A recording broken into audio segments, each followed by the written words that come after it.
Starting off strong, just sitting around the table complaining about Instagram and TikTok. Yeah. I feel like that's like half of this whole podcasting venture so far, has been sitting around complaining about the way that TikTok and Instagram and YouTube all basically just suck. Mm-hmm. Like, it makes it so hard to grow because all they want is short form content. Yeah. But it's the quality over quantity. I feel like they just want you to pump them out. Yeah. Which, when it takes you an hour and a half to make one reel, it's hard. Yeah. At least for me. Yeah, I mean, I suck at making reels. I've been trying for I've said that on every episode of the podcast recently, is reels are coming. And it's because I really am trying. I spend a good chunk of time working on reels every single day. And every single day I throw it in the trash because I'm like, this sucks. But I don't know what to do. Like, it's just hard. Mm-hmm. And reels are just awful. But I get why people like them because... I mean, how many hours a day do you spend watching them? I was literally just about to say. I get why people like them because they are super entertaining to just be able to scroll endlessly and see, 15, 30 seconds worth of content at a time. But I don't know. I mean, I listen to both. I'm a long form and a short form content consumer for sure. Like, I definitely... If you want people to consume your long form content, you have to be pushing the short form. And that's the problem. Is that I hate short form. It's like our dog is like digging at his bed. Jim, just sit down, dude. Like, I don't know what you're doing. Oh my gosh, that dude. But yeah, so before the end of the week, I think is a good goal to like be consistent and have some up. You're rolling your eyes. You don't think I'll actually get him up? No.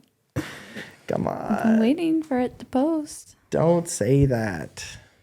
I already have to make dental reels, so I can't. I know. But maybe we should get, for the people listening, maybe we should ask them to put in the comments, either in our YouTube comments or in the Instagram next time. Give us some real ideas. Quinn had some, I can tell you later. She had some? Yeah. I think I told you, but you ignored me. But I did not ignore you. I just filed it in the old filing cabinet that takes forever to get anything done. So, yeah. I mean, that's just a super happy way of starting off this episode. But this episode of the podcast is oh my gosh. Not even close. This episode of the podcast is 11/22/63. By Stephen King. By Stephen King. Before you read this book, had you ever read a Stephen King book? Mm-mm. No? What were your... Did not plan on it. I was about to say, what were your preconceived ideas Scary. about Scary. Scary? Yep. Anything else? Scary. Just scary. Just a scary individual. Yeah. Everything's scary. Yep. I honestly don't know that any of his books have really scared, outside of The Shining. The Shining was scary. Outside of The Shining that I've read so far have really been that scary. What are your thoughts now on Stephen King? Have they changed at all? Yeah. I did like this one way more than I thought I would. Okay. I understand why so many of his books have been made into movies and TV shows. He is a fantastic storyteller. Like, it wasn't super beautiful, like The Book Thief or anything, even like I'm looking at The Kite Runner or Frankenstein. It wasn't like super moving or anything like that, but it kind of was written like a screenplay, almost like it played out in my mind perfectly. And it made it really easy to follow the audiobook, which I usually struggle with an audiobook, but I had zero problems here. Mm-hmm. Yeah. Okay. And I will say I could tell that it was written, even though it wasn't technically horror, there are still some disturbing aspects, which I kind of want to talk about some of them. So I maybe put like a content warning. Yeah. Just as a mom who listens to podcasts with kids in my car, I appreciate when they're like, if you have kids in the car, maybe listen to it later. I don't know. Just if we talk about certain aspects of the book. Yeah. there are definitely some, disturbing things thrown in there. And even just specific disturbing plot points aside, I felt like the whole thing kind of had a creepy vibe. Like, I know you said you hate that word, but it kind of had almost like a nightmare tone. I could kind of see that. Which I don't know if it actually did or if I put that on the book. Thinking like, this is written by Stephen King. This is going to get scary soon. Like, I don't know if I placed that on the book myself. No, I could kind of see that. I think it is written in a way that you're kind of always waiting for that next bad thing. The next bad thing to happen. And I mean, the entire plot of the book is centered around an assassination. So you already kind of know what's going to happen at the end of the book. Should we read the we should read the plot if you want to get that pulled up real quick. But yeah, I mean, you kind of already know what the book is leading up to, because ultimately it's leading up to the assassination of JFK. So because of that, I do feel like Stephen King also tried to throw in his own kind of building to and kind of shock value moments throughout the book. So I could kind of see where you said like it's kind of got like a nightmarish vibe, because that is kind of how he portrayed being in the past. And for specifically Jake, it was just like how to navigate constant bad things, almost like he did live in a nightmare the entire time. Yeah. So the plot summary: on November 22nd, 1963, 3 shots rang out in Dallas. President Kennedy died and the world changed. Unless, in 2011, Jake Epping, an English teacher from Lisbon Falls, Maine, sets out on an insane and insanely possible mission to prevent the Kennedy assassination. Leaving behind a world of computers and mobile phones, he goes back to a time of big American cars and diners, of Lindy hopping, the sound of Elvis, and the taste of root beer. In this haunting world, it even says it in the plot summary. In this haunting world, Jake falls in love with Sadie, a beautiful high school librarian. And as the ominous date of 11/22/63 approaches, he encounters a troubled loner named Lee Harvey Oswald. Yep. So, yeah, I mean, I get why you thought it was kind of haunting, but it definitely wasn't. The purpose of the book was not to be scary. Like, I definitely think that there were scary aspects to it. And like you said, it had an ominous feel to it, but it wasn't necessarily a horror book. In fact, Stephen King even said here, it was kind of interesting because I don't know that I'll just go ahead and read it. But when somebody asked like why he wrote this book, he said, this might be a book where we really have a chance to get to an audience who's not my ordinary audience. Instead of people who read horror stories, people who read The Help or people of the book might like this book. Me. Yeah. And I thought that was really interesting because I was like, that's like Olivia, trying to find a different audience for his books. I had this on my to read before you even asked me to read it. Yeah. Like, it's been on my list. I know, which kind of shocked me. Yeah. So. Sorry. One more thing I will say that I liked about it. I appreciate a well-researched or like well-thought-out book. And you could tell that he really researched. You could tell that he really researched, Lee Harvey Oswald specifically. Like, I didn't know anything about him, and researched that time and thought out time travel.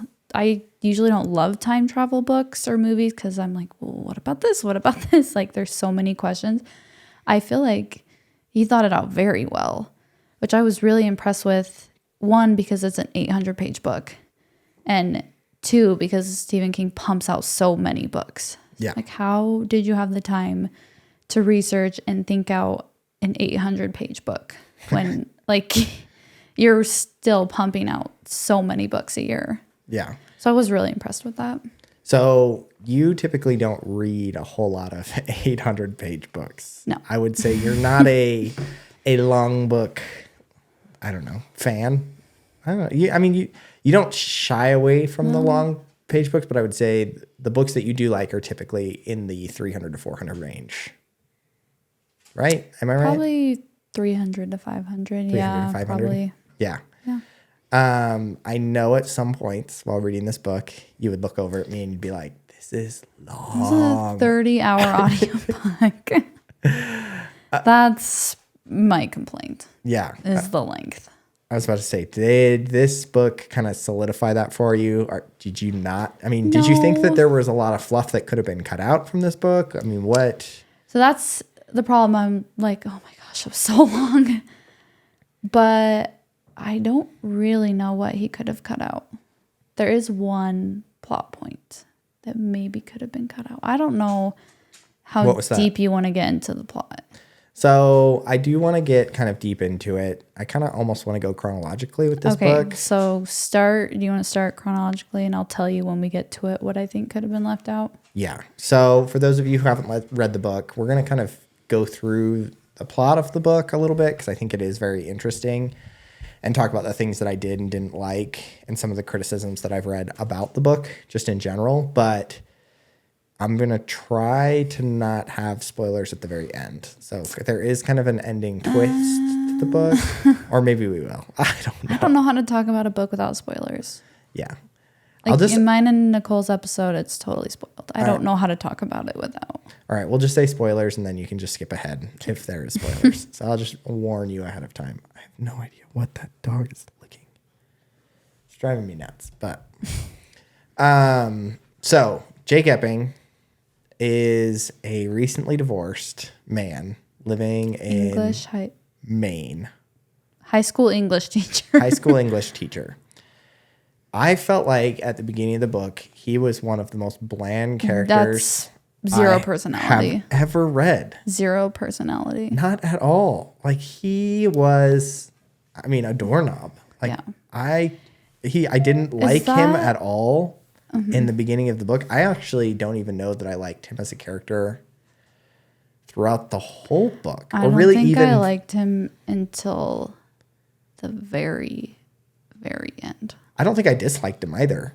I had zero thoughts. I just had zero thought. Like yeah. He was a character that was providing a story. But, there was no attachment, I felt like, to him as a character. Mm-hmm. I don't know if that was just me. No, that was probably one of my biggest complaints, is he had zero personality. Yeah. I love when, we talk about childhoods on, like, books all the time. I love when a childhood is talked about. Zero mention of his childhood until, like, the last chapter. He talked about a dog that died when he was little. I was like, what? Yeah. And I would say that that's not very characteristic, at least of the Stephen King books that I've read. That's what I was going to ask, because it was my first. Yeah. The Stand is, it's all character development. I think that's why I loved that book so much, which is definitely my favorite Stephen King book that I've read so far. But the characters are just like so rich, and there's a lot of development with the characters, and there are characters that you absolutely hate, and you hate them because you know all this backstory with them. And then there are characters that you absolutely love because you know like what they've overcome in their life. And that's also, that's a 1,000-page book. Like that one's even longer than this one. And so much character development. This one, zero. So why was the character not developed with 800 pages? Like, that's my question. I don't know. And I want to... Was it a purposeful, was it on purpose? I don't know. Because zero personality. I thought maybe towards the beginning it was maybe purposeful. That's a purposeful decision. A purpose-driven decision, maybe. Incorrect. I don't know. I don't know how to say that either. Because he does talk about basically how, he's recently divorced and his wife divorced him because essentially he has no personality. Also, she was an alcoholic. She was an alcoholic, but her reasoning behind it was you never laugh, you never cry, you're just kind of there, bland, meh. And he kind of, as a character, says, yeah, that's just who I am. I haven't cried. I've cried twice in my life. You know what I mean? Like, so have you. I know. So have I. I know. But I'm just saying that maybe it was like on purpose that he didn't have a whole lot of character to him because, it was kind of explicitly written out early on in the book that he didn't have a personality. Yeah, I don't know. He didn't have likes or dislikes. I don't know. Yeah. He's supposed to be an English teacher, but he never really talked about any books that he loved, except I think The Catcher in the Rye. It's like the only book mentioned. Yeah. I don't know. Zero. Yeah. Zero personality. Definitely one of the things that I didn't love about the book.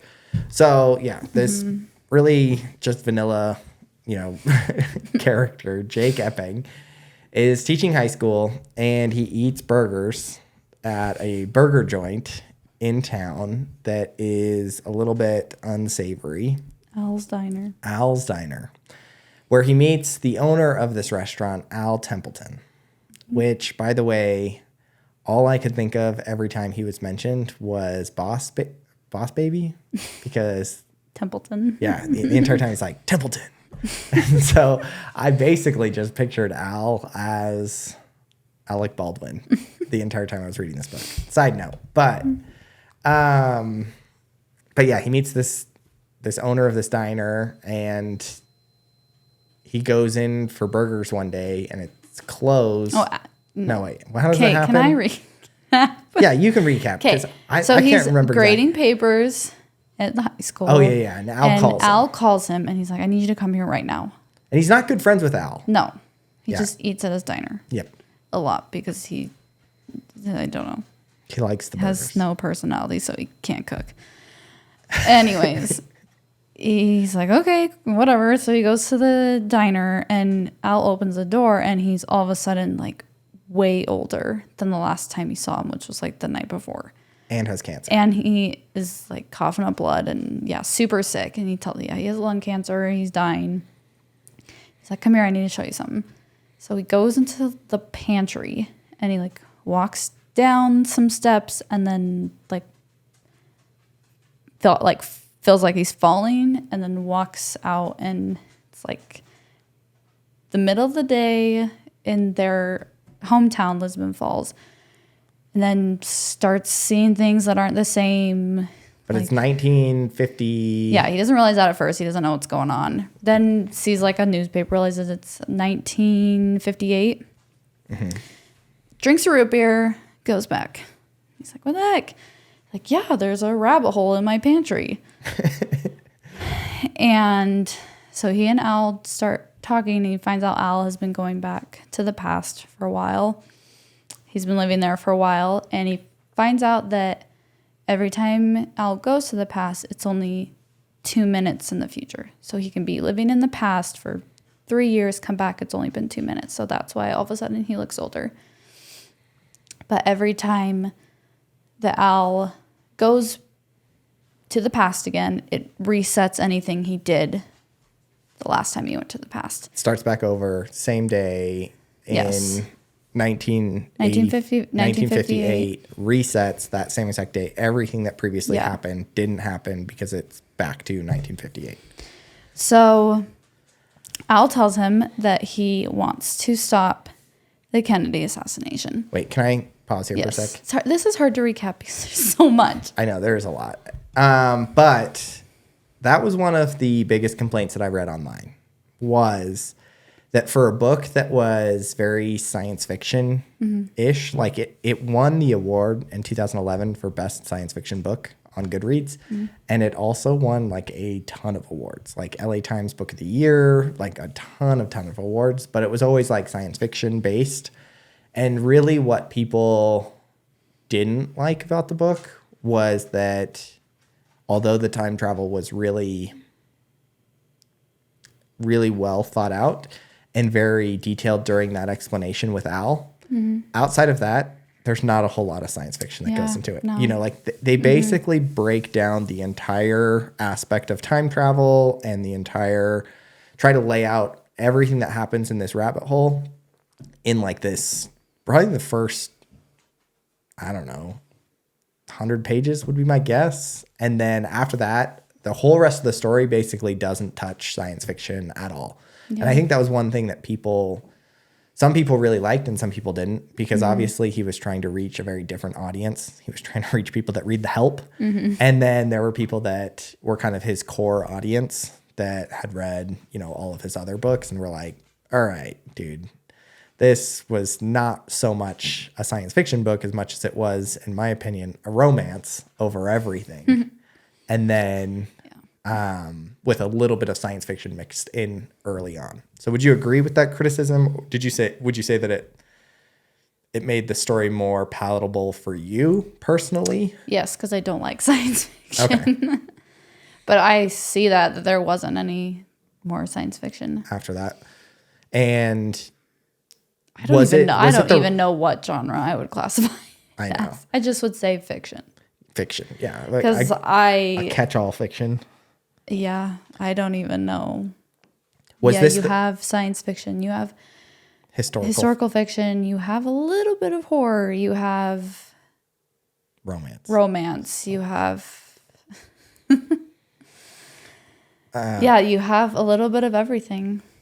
So, which is I don't think I've ever read a book like that, so that was kind of cool. Was this the right amount of science fiction for you? Yeah, probably. Anything too much more would have been a little much. Yeah, probably. Okay.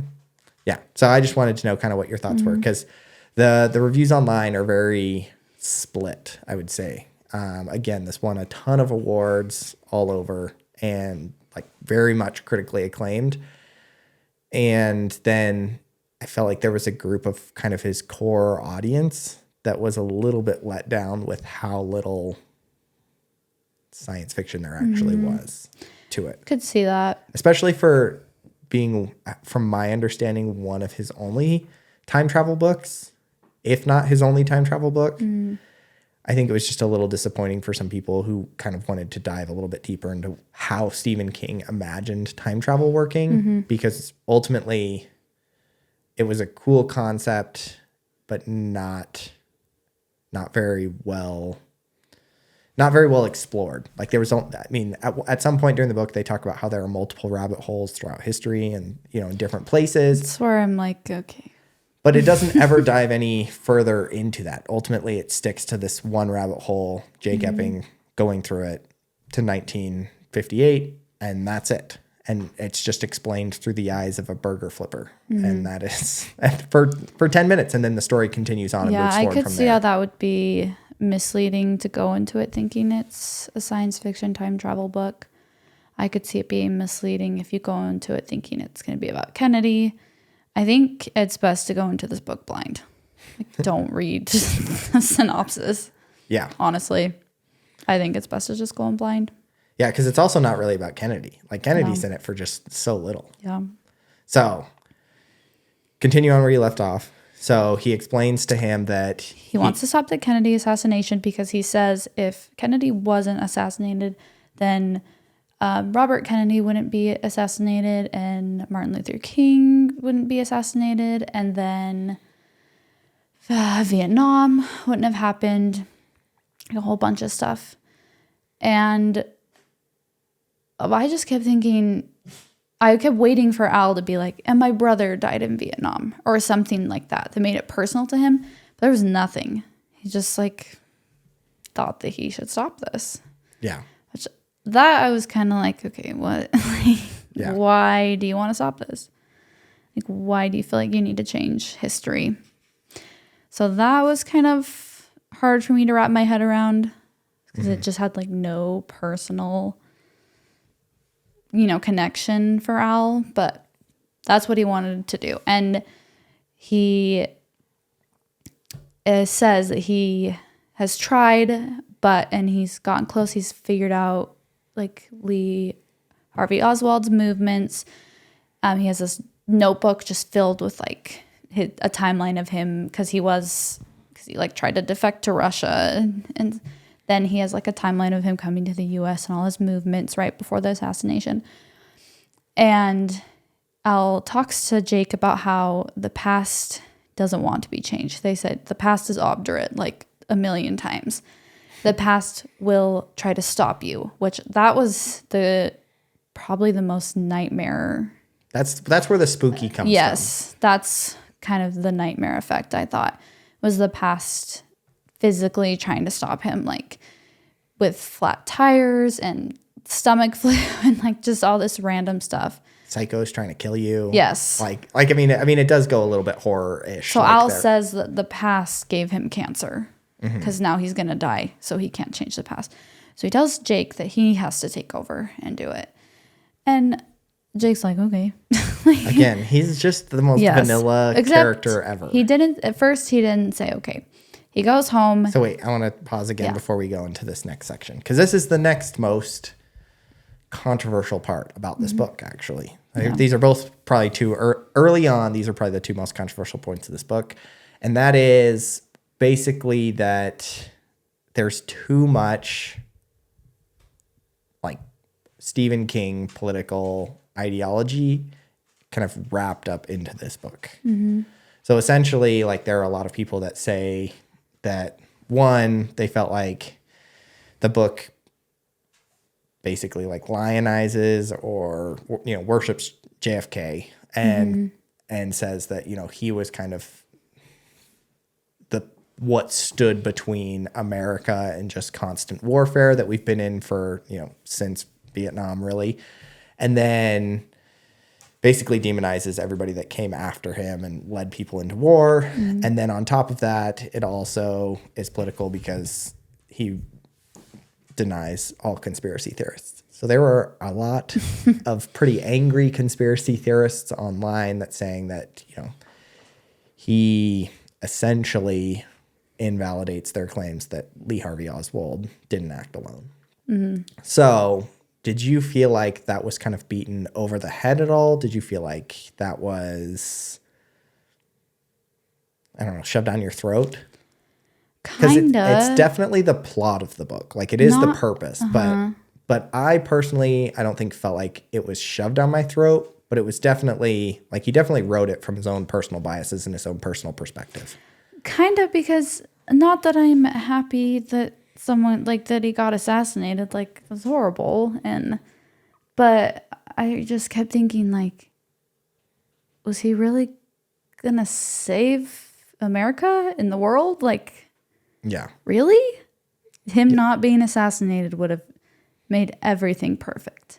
Yeah. Like, really? Like, yeah. I mean, and that was the assumption. That was the assumption that, like, you don't know that. That was what they called the watershed moment. So that was the moment. The watershed moment. The moment that changed everything down It's line. definitely a pivotal, like, moment in history.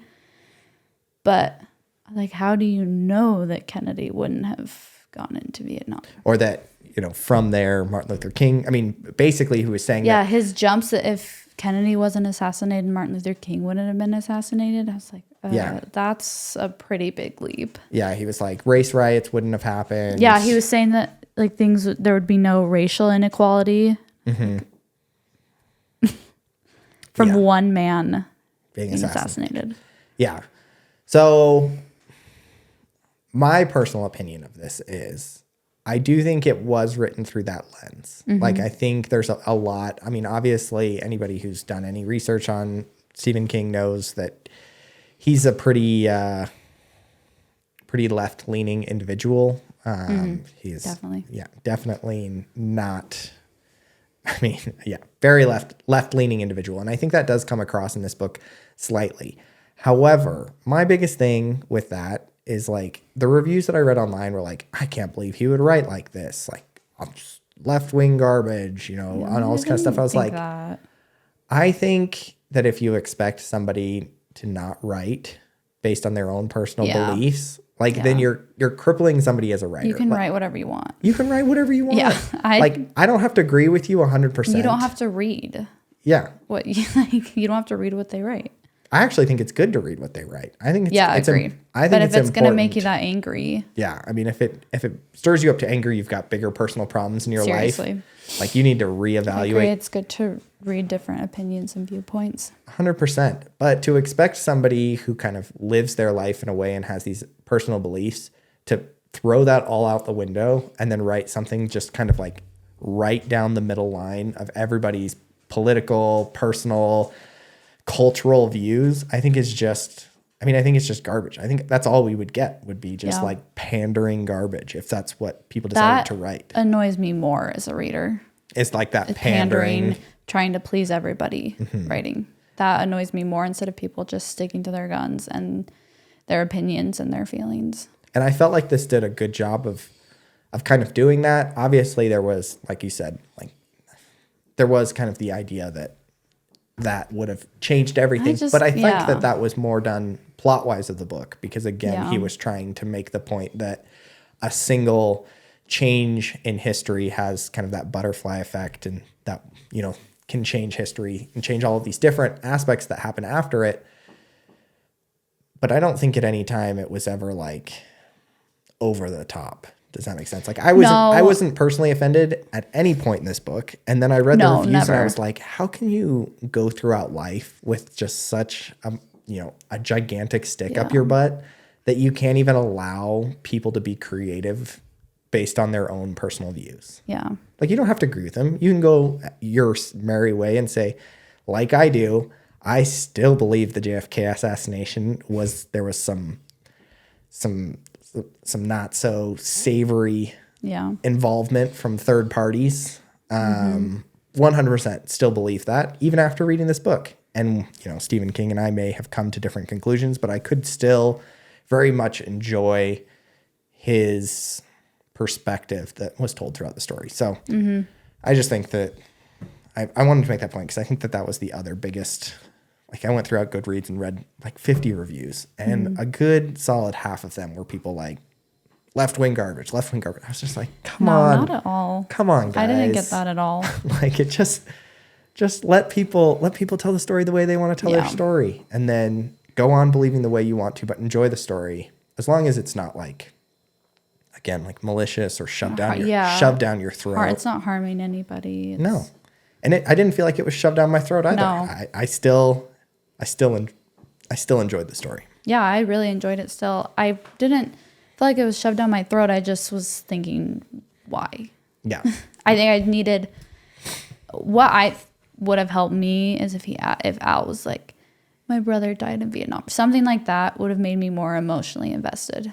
Like, okay, absolutely. Like, yeah, I get why you're trying to do this. Mm-hmm. No, I get that as well. I think the personal connection that drives the characters was a little bit lacking. Again, I felt like all the characters didn't quite have that emotional development that they did in, say, Misery, Green Mile, or The Shining, or Shawshank, and The Stand. You know, like in all of those ones, I felt like I understood where the characters were coming from like an internal perspective. But in this one, it was very much more just like surface level. Like I understood what they were trying to do, and then it was the why was not always there. Yeah, that I struggled with that at first. So after Al tells him this, he goes home and just goes to bed. He has to think over it. He's like, I'm not making any promises now. And he wakes up because he was dreaming about an essay he read during his GED class that he taught at night, where the school janitor wrote it. And he wrote about, so this is where the content gets a little hard to stomach.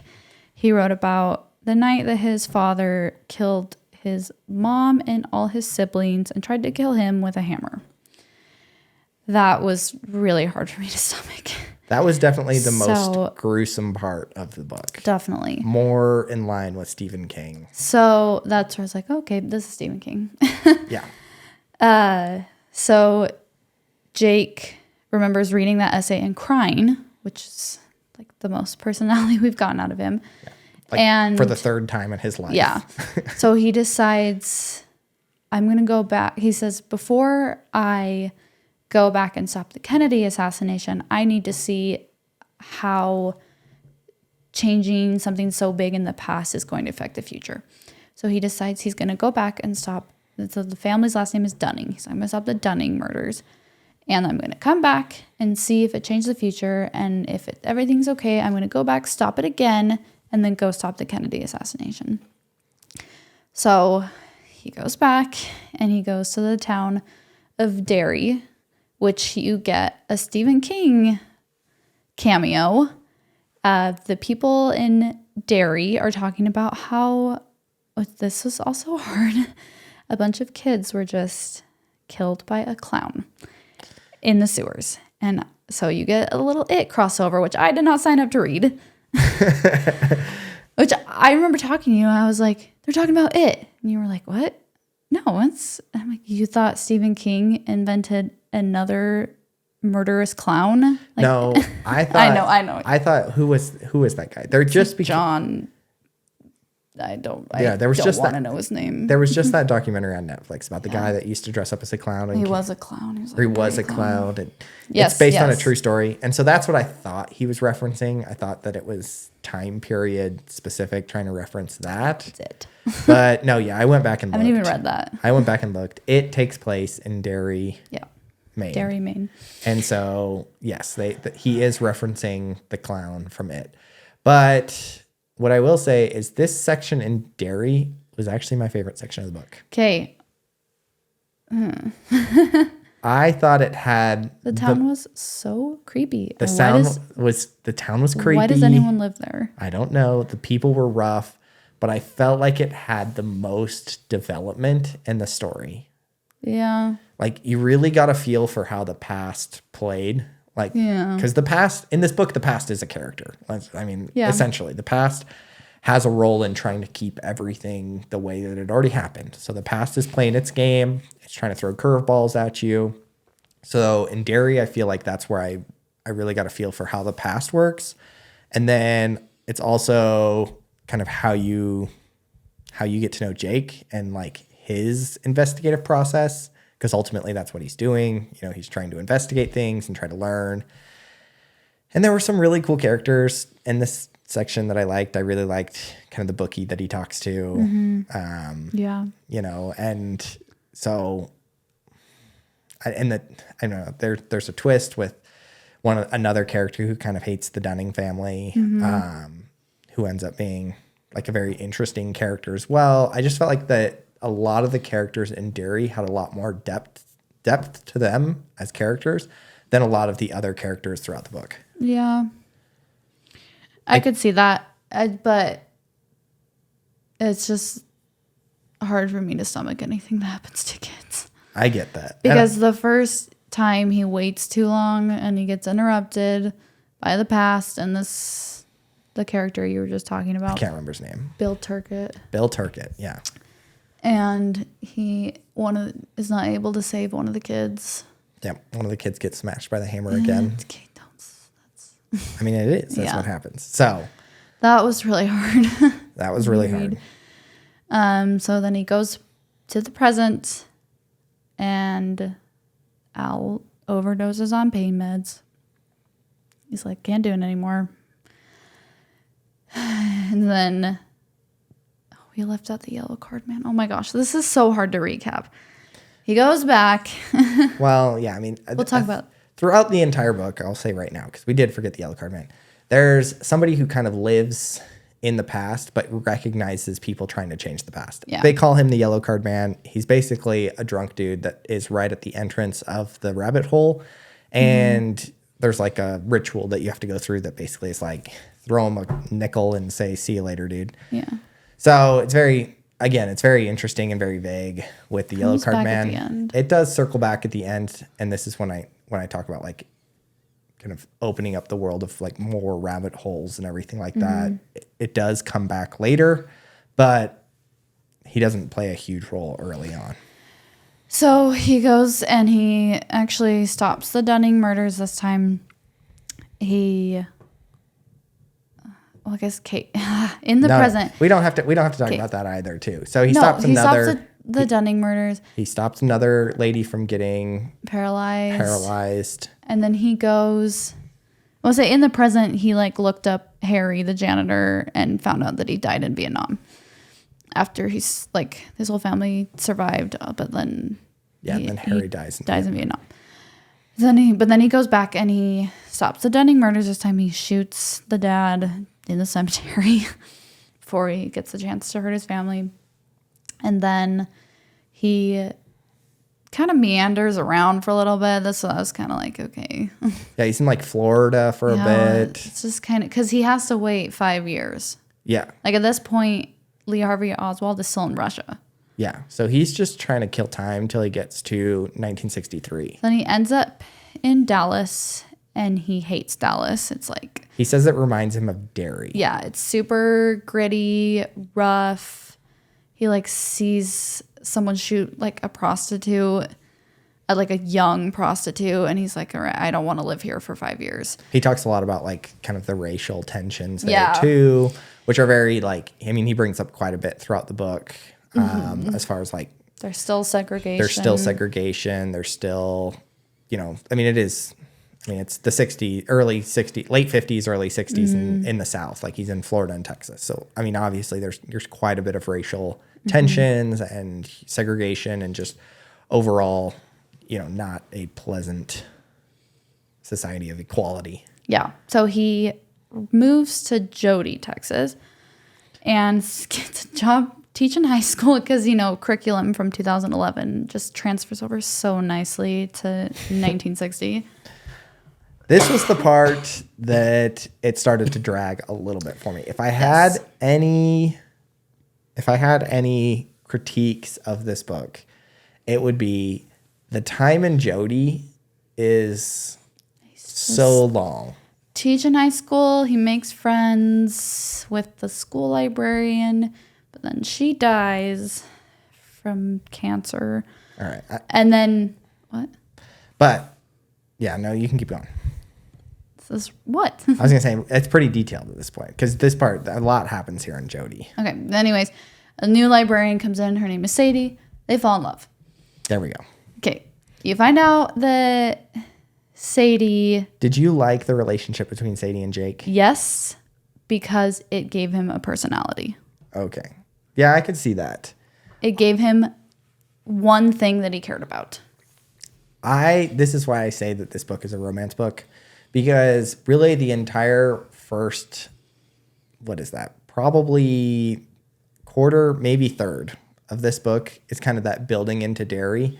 And then the rest of the book is all about him and Sadie. Mm-hmm. Like everything that he does from that point on, including the assassination of Kennedy, including what happens after the assassination of Kennedy, including basically everything has to do and is influenced by Sadie. So in my opinion, this book is much more of a romance than it is a science fiction. And I think that that is probably what draws in that new audience, because it is, in my opinion, the kind of the crux of this whole story. I did think, or I was shocked that Stephen King could write such a sweet love story. I did actually find it very sweet. It is a sweet love story. And, you know, I mean, you just read The Bodyguard and I just read it with you. And I enjoyed it. Mm-hmm. I don't mind a chick flick. I don't mind a love story. I just think, like you said, this book has a lot of everything in it. Historical fiction, science fiction, romance, horror, just kind of like the whole gambit of it. But I felt like it never really picked a lane until it got to romance. And I wish I was more interested in the science fiction aspect of it. Mm-hmm. So although I don't mind romance, I just felt like the science fiction side of it had built up to be something so cool that he almost just let it go in order to pursue the romance side of things. So I'd be really interested to know how Stephen King wrote this book and if he started with a plan, because I know in some books he doesn't. I mean, The Green Mile was a good example where he actually wrote The Green Mile in just chapter segments that he would publish. It was like monthly or quarterly, and he would write the book, and he started the book and had no idea how he was going to finish it. So I always kind of wondered, from what I've read, he knew how he wanted the book to end, but I kind of wondered if he left the middle completely open and started writing and then kind of fell in love with the love story himself, because that became much more prevalent than like the rest of the stuff that he had built. Like the whole world that he had built basically threw out the window and just focused on Jake and Sadie. Yeah. I see that. I just like that it gave him something that he cared about besides his car. Yeah, I mean, that is really... The narrator's voice for Sadie, though, terrible. Gave me the ick. Really? His southern woman, oh my gosh. Especially during the sex scenes.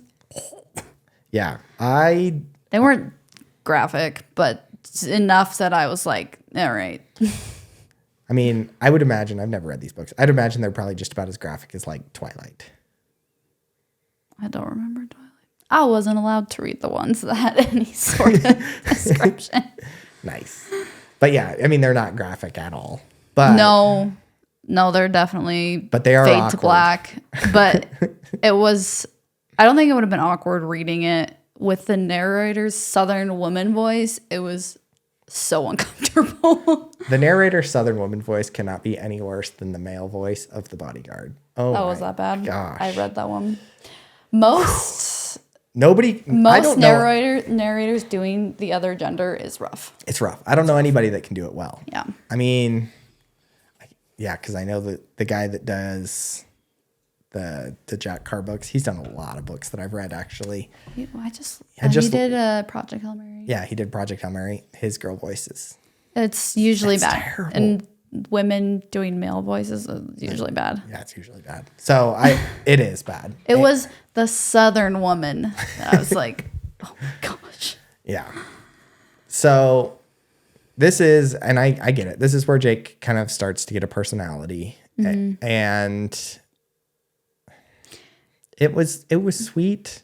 Well, but it definitely, like, if you're going throughout the book and you're like, man, I really like this book. I really like this book. I really, really, really, really like this book. Like I was, there is a definite change of pace almost instantly. Mm-hmm. I felt like when he gets to Derry, Jody. To Jody. Yeah. Jody, not Derry. Derry's in Maine. But when he gets to Jody, things slow down. He's more focused on school dances, football games. Yeah, there's like a talent show that took up like a whole chapter. The talent show. He's becomes the director. A football player become an actor. Yeah, there's like a play that he directs, and that was a bit much. And again, it gives him personality. It shows kind of the things that he finally does care about. He cares about some of those kids and their endeavors. Mm-hmm. It kind of shows like he does love his students, and mm-hmm. obviously he loves Sadie, and then he makes two friends that I felt like, again, gives him a little bit more depth of character, but it's a change of pace. It definitely is. It is no longer kind of the fast hitting, like, changing the future, things being thrown in the way, like people getting murdered, mystery kind of aspect. It slows down pretty significantly at that point. Yeah. And so you kind of just have to be aware of that going into the book, because that was the part where I was like, whoa, this is a 30-hour-long book. Like, how long is this going to be slow? You know what I mean? And so that was my only gripe about the book, because I felt like an editor, a mean editor. Maybe he has an editor. Maybe he doesn't. I don't know. Stephen King's above editors. He's kind of written some bangers at this point. He probably doesn't need an editor, but could have cut a good chunk of that Jody time out, in my opinion. Yeah, I agree with that. But just, I need to finish the recap before I explain the part that I think could have been changed. Okay. I'll do it really briefly. So, you find out Sadie had an ex-husband who had like OCD and was crazy, super manipulative and controlling. And she's like running away from him. And he comes back at one point and holds Sadie hostage on the day that Jake is supposed to be doing something important involving Lee Harvey Oswald. What's his name? Johnny ends up slicing Sadie's face open, which again, disturbing. A little bit more Stephen King for you. I listened to that like right before bed, and then our baby woke up in the middle of the night, and I was like so scared to walk across the hall to her room because it's like 2 a.m. One of your crazy ex-boyfriends is going to be there with the knife. Because he like breaks into her house, and so that was kind of scary. But then that messes up Jake's plan. Anyways, a bunch of stuff happens. Jake does end up stopping Lee Harvey Oswald, but before that, he shoots Sadie, and Sadie dies. And so then Jake is like super depressed, and he goes back but before he goes back in the rabbit hole, he talks to, now is it like the green card man? It's a different man with a different card. Yeah. I don't remember. He explains they're like the watchmen, or like kind of the police of time travel. Like they kind of monitor and everything. I do want to pause you before we go into the green card man, because there was one more thing. Sorry, we're just going chronologically. So the whole Kennedy assassination happened so quickly. Yeah. Like for a book that is supposed to be like almost like historical fiction and, you know, it's supposed to be all about the assassination of JFK and it's supposed to be about Lee Harvey Oswald. There's very little in a 30-hour book about Lee Harvey Oswald and JFK. Do not go into this book expecting a certain genre. Yeah. Just go into it blind. Like it is. Expecting a ride. Like it's just, pretty quick. I learned a little bit about Lee Harvey Oswald, I will say. Yeah. Like there were things that I didn't know about him. You definitely hate him quite a bit. Yeah, I mean, he's a terrible, he beats his wife. Which most of those men do. Yeah. I mean, he's a terrible individual. So like you learn a little bit about Lee Harvey Oswald, but I didn't feel again that a book that centers around the JFK assassination really had anything to do with the JFK assassination outside of stopping it. You know what I mean? Like it was really more of like a moment in time that they fixated upon to kind of write the story. Why this? Well, why this moment in time? Because they never really talked about it. Or yeah. So that was another thing that when reading it, I was like, man, yeah, I mean, between that and then the basically like the definitive statement that Lee Harvey Oswald acted alone and that the CIA wasn't involved at all, I was like, I was kind of hoping to hear the argument for why Lee Harvey Oswald acted alone, because it's a pretty controversial topic. But yeah, I mean, he basically states that and then talks about Lee Harvey Oswald pretty minimally. Then there's the shooting that he stops. And then he's like, again, Sadie dies. And so he's like, crap, I have to do this all over again. Like I'm going to go back. I'm going to go right back down the rabbit hole. It's going to reset time back to 1958. And we're going to go do this round 2 so that Sadie doesn't die this time. So again, everything's driven by Sadie at this point. Like they completely abandoned the idea of JFK. I was going to say about Kennedy, and I was just thinking earlier when you were saying how people were mad about like his feelings on Kennedy and everything. My feelings on Kennedy mostly have to do with how much he cheated on his wife, which I know people are like, well, yeah, but like he did good things. I don't know, whatever your opinion. They're like, well, yeah, that doesn't have to do it. It has nothing to do with him as a president. Like it's separate.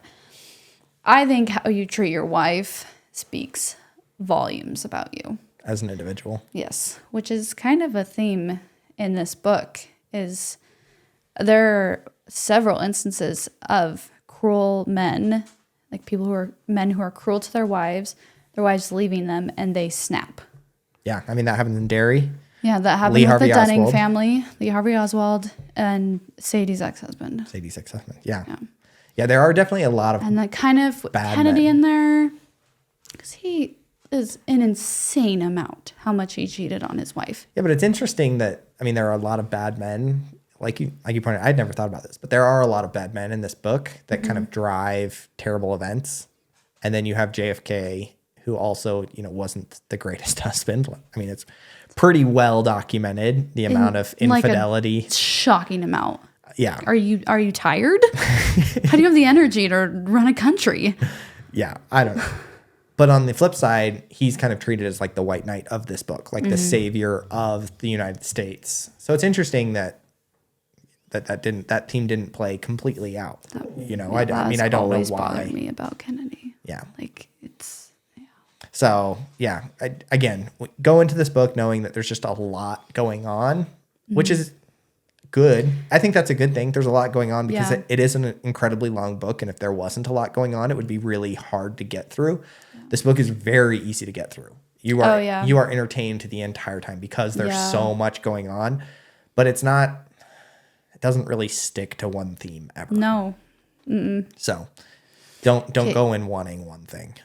Did you finish the recap? I don't know what we're talking about. Okay, no. So then we got so basically Jake's like, all right, okay, screw this. I'm going to go do this one more time. We're going to run this back and I'm going to save Sadie because it's the only thing that I've ever cared for in my life. I'm a wet blanket. I'm not even going to stop the assassination. I'm just going to meet Sadie. We're going to fall in love. I'm going to take her back to the present. Yeah, literally.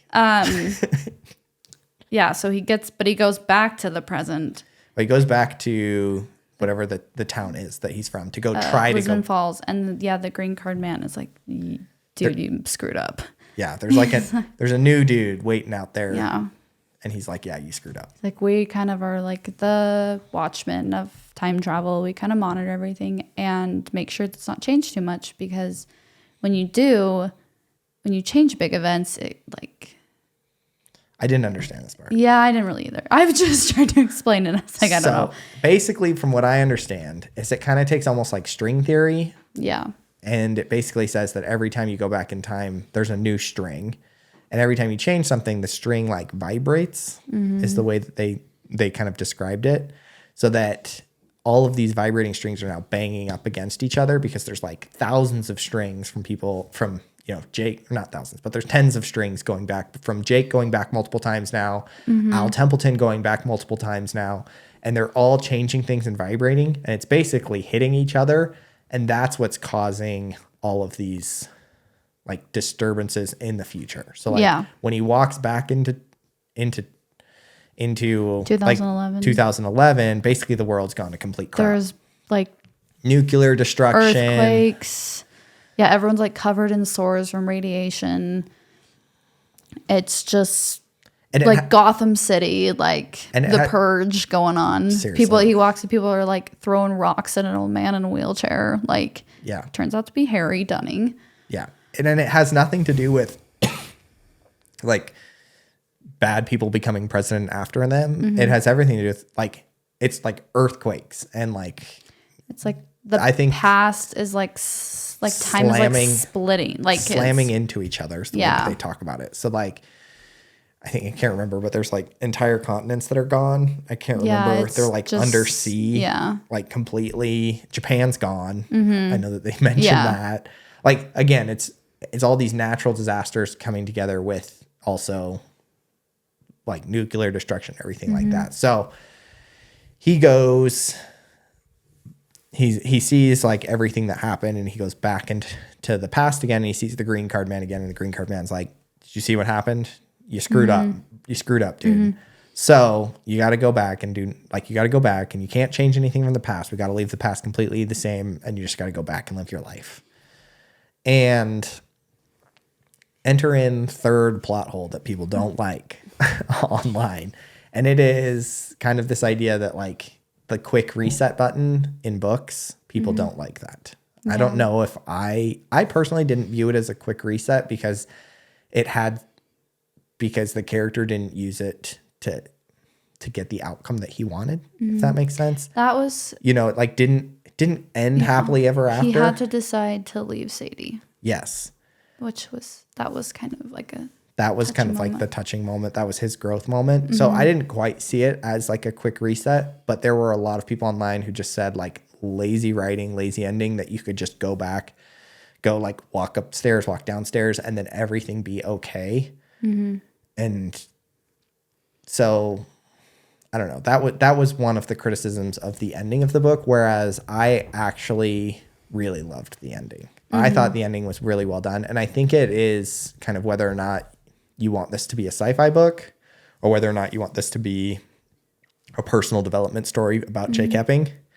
If you want this to be a personal development story about Jake Epping, you love the ending of the book because he grows, and it's not a quick reset for Jake.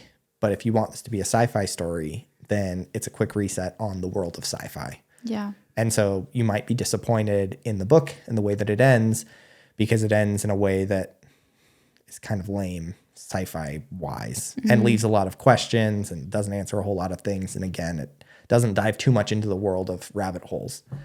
So it just kind of depends on what you're looking for. I like the ending, because I'm not into sci-fi. I was more into Jake's growth. So, did you like the ending? I actually did like the ending. You said that. Sorry. Yeah, no, you're good.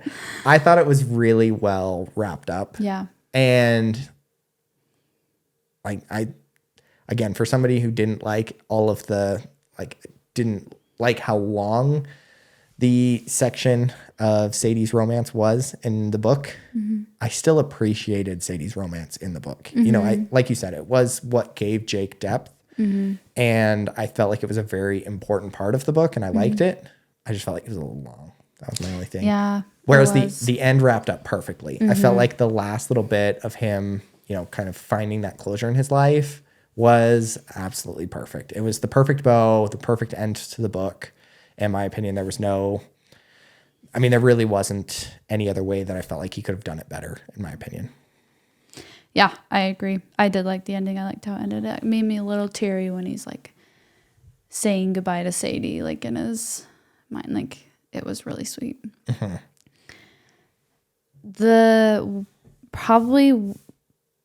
problem I had with the ending is his reason for going to Derry and meeting the Dunning family and stopping that is he's like, oh, I need to see how changing the past affects the future. Then he does stop the Kennedy assassination, sees how it affects the future, and goes and resets it. So why was the Dunning plot necessary if he was just going to undo what he did anyways? Does that make sense? Kind of. I mean, I get what you're saying. Like, why did he need to test it out when he ended up undoing what he did anyways? Well, because there's different levels. So I think they explain this as like there's different levels to how much you change. Like, obviously, if you run into somebody on the street and you introduce yourself and then you come back, that changes that person's life, but pretty microscopically. So the wave and the line or whatever and the thread of time is very minimal. Saving one family's life, so 6 individuals' lives, is going to have ripple effects throughout time, and it's going to change, like, say, like a magnitude 3 earthquake or whatever amount of change throughout time. And so he was trying to basically prove that you could change somebody's life and it have an effect, and that's what the Dunnings were all about. But he didn't know as to like what magnitude, like what a change of that magnitude would do on the present, if that makes sense. So changing the JFK assassination, regardless of how you feel about JFK, would have an insane impact on the history of time. Like there's no question about it. It would have changed the course of everything. At least, I mean, every single person's life would have probably changed slightly. Maybe not, Martin Luther King may have still gotten assassinated or whatever, but like every single person would have lived slightly different. The order of presidents would have been changed, like who got elected would have been changed. The policies passed. I mean, just even those minimal things would have changed. Women who had affairs with JFK. Yeah, there could have been more and more women piled up with JFK's babies. But that was like the big change that ultimately like it was the straw that broke the camel's back. So, like, I actually kind of liked the way that they kind of tiered that off into changes. I could see that. What I didn't understand is if there were acceptable levels of change. For instance, the Dunning family was like an acceptable level of change. The world wasn't collapsing when he changed the Dunning family's life, or when the girl wasn't paralyzed anymore. That was an acceptable level of change that didn't change the entire course of the future. I mean, he could have probably just gone to Jody and lived with Sadie. Yeah. And that would have been an acceptable level of change. Yeah. You know what I mean? Like it wouldn't have changed the future all too much, and it would have, kept the entire thing moving. But I mean, I guess you don't want to risk it. Yeah. Knowing what he knew, maybe he just couldn't live with himself with the question of what if, but in my mind, that seems pretty minimal as far as changing goes. Yeah. So I think the Dunning story was just so hard for me to stomach. The Dunning was my favorite part of the book. That scares me. No, I felt like it was the most rich part of the book. Yeah, I can see that. It had the most character. The town. I did not sign up to read it. Yeah, the town had character. The characters around it had a lot of character. Jake was finally likable slightly. I just felt a little bit like it was just for shock value. Maybe. But I see your point. I guess it depends again on the audience. If you're coming from the audience of people who like to read The Help, it might be a little bit of a shock factor. Maybe it's more of like an homage to like his original audience to try to like bring people in that he like his base and satisfy his base a little bit. I'm still Stephen King. Yeah, like I still don't worry. I'm still gonna give you nightmares. Exactly. So actually, I think the Johnny Clayton part scared me a little bit more. He was crazy. Yeah, he was nuts. I remember you saying in your Stephen King episode that he writes crazy people very well. Oh my gosh. And like a very believable crazy. Yeah. You know what I mean? Like you didn't create somebody who, fell into a vat of acid and burned off half his face and just became like a superhero, Climbed like out of the pit. Yeah, like a Marvel villain. You know what I mean? Yeah. It was somebody who suffers with OCD and doesn't like people touching him, and then kind of His pride is hurt when his wife leaves him, and is in just kind of it's kind of prone to It snaps. abuseful relationships. Yeah, it just snaps. So it's a very believable kind of creepy. Yeah, definitely. And he does that very well. He does. And he does that in every book that I've ever read from his. He does crazy very, very well. So, I mean, it's very interesting. So, I had a question for you. yeah, go for it. Do you think the past should be changed? Even like horrific things like the murder of an innocent family, like the Dunning? No. Yeah. In my opinion, I think it's more beneficial to focus on the future. Just in general, I think there are a lot of people who kind of play around with the idea of what if. And I just don't think it's ever beneficial for anybody. So I think there's a lot more power in being able to look forward than there is looking backwards. So, I mean, if I had to choose a superhero, like a superpower, and the only two choices that I had would be, see the future or, change the past, I would definitely be a see the future kind of person because I think that there's definitely more power in kind of changing the future than, kind of always looking back at the what ifs. And then you've got all of the downline consequences of what happens and everything like that. Like, I think it's more important to learn from the past and try to change your future than it is to focus on changing the past. What about you? No, I agree. Yeah. Obviously, you shouldn't change it. I would like to go to Japan someday. So. Yeah. Would you read almost like a follow-up story or like a story written in the same universe that describes a little bit more of the roles of the card men? No. No, that didn't interest you at I'm all? not crazy about time travel. It just, there's so many questions and it hurts my brain. I'd read another Stephen King. Yeah. I think this world was explored enough. Okay. So I think I'm good there. But you'd do a different one? Yeah, for sure. So on a scale of 1 to 5 for fun and 1 to 5 for importance, what would you give this book? I think for fun, I'd give it a 4. Just was a little bit long. I did really enjoy it, even though I'm like, I had a problem with this, I did really enjoy it. And the fact that I had problems with it is like, it made me think. I was definitely thinking about it a lot. And so I did enjoy it, actually. I'd give it a 4. I don't know importance. I'm thinking. Yeah. Maybe you go first. Okay, so for fun, I think I'd give it a 4 as well. It wasn't my all-time favorite Stephen King book, but it was really good. I mean, Yeah. I thoroughly enjoyed it. I don't think I've read anything like it ever before. I never wanted to put it down. Yeah. Even during the slow parts to me, it was slow for Stephen King, but it wasn't slow. Yeah. Does that make sense? Like he writes at a very good pace where 30 hours, it's long, but you're never like, oh man. No, yeah, it was like, Let's get this going. I mean, we ran through the synopsis of this book, and I'll let you know, I was like probably a little scrambled. we left out a ton. Like there's so many characters and so many things that we left out that, even if you were to read this book now, there's a lot of twists and turns and different things that happen throughout Jake's course of time travel that make this book really, really entertaining and very quick moving. So Yeah. I thought it was fun. I thought it was well thought out.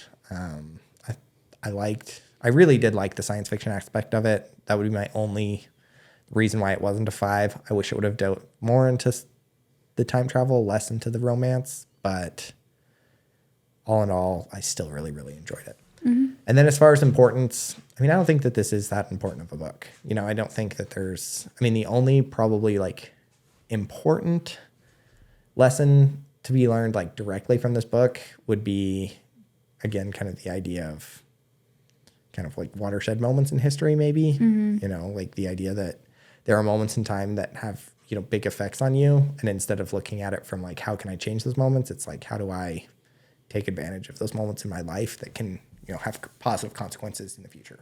Mm-hmm.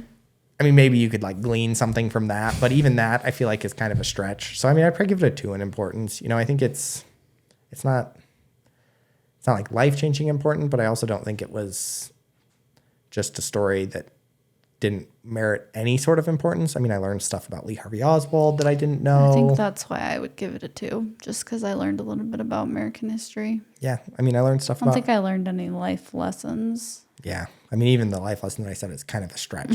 Yeah, I don't think my life isn't changed. Mm-mm. But like I did enjoy it. Yeah. So, I mean, but I thoroughly enjoyed it. Mm-hmm. So 4 and a 2 for me. Yeah. So, awesome. Do you want to watch the TV show? I really do. Would you cast James Franco as Jake?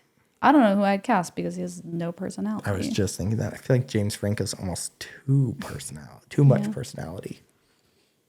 Do you know? Alec Baldwin has to be. Okay, do you know who plays? No, it's not. I know. Do you know who plays Frank Dunning? No. It's not who I would ever guess. Josh Duhamel. Really? Yeah. He doesn't seem like a family killing crazy person. But they talk about how like handsome and charming he is. Oh, that is true. He does get all the ladies in Derry. And then Johnny Clayton is I can't remember the actor's name. It's like TJ Knight or something like that. I don't know. He's George on Grey's Anatomy. That's kind of a good pick. Kind of good, yeah. Yeah, I don't know. I do want to watch the show. Yeah, I want to watch it. I want to watch the show actually. Yeah. I think this is one that I could watch pretty soon. Some books that I read, I'm like, I don't want to watch the movie like too close to the book because I'll just nitpick things the entire time. I've forgotten half the details already. So yeah, but this book was one that was just like so long that I think I'll just be forgiving. You know what I mean? Like I'll just be like, oh yeah, they cut this obviously. Mm-hmm. So I'm very interested to see how they do the show, and I think it was one of the more well-received shows recently from like the Stephen King side of things. So maybe we should watch it. Yeah. Look good. All right. Well, thanks for reading a 30-hour long book with me. Yeah, I liked it. And we'll have to, I don't know what the next one is that we're reading together, but I think it's 5. I think it's after, I don't think you're on the podcast again until your hosted episode. Oh my gosh. So it's already been recorded and I have lost sleep over it. Hosting is hard. Hosting is hard. I am so sorry for making fun of you. It's so hard. I am still terrible at it. I know that. I know I'm still terrible at it. I'm working on getting better. Way better than I was. I'm infinitely better than I was my first 10 times doing it. And so, if you want to do more and more hosted ones, you'll get more comfortable with it. See how many negative comments you get. Because it's definitely a learned skill. I have gained so much respect for people who do podcasts. Yeah. Because it is not easy. There's a lot of preparation that goes into it. There was a lot of things I wanted to say about The Bodyguard, and I just got nervous and a little scatterbrained, but I know you get lost in your thoughts and you're like, you're here, and then you're like over here. The other person has really good thoughts that you want to acknowledge, and or they take in a direction right past your thought and you're like, no, I wanted to circle back to that. It's like so hard because early on in the podcast, I know I cut you off all the time because I was just like, I'm getting to my agenda. And then I'm trying to let you talk now, but then sometimes I'm sitting there letting you talk man, I just wanted to go back to that point. Know. But you can't say anything because obviously you want it to be a conversation. You want it to flow naturally.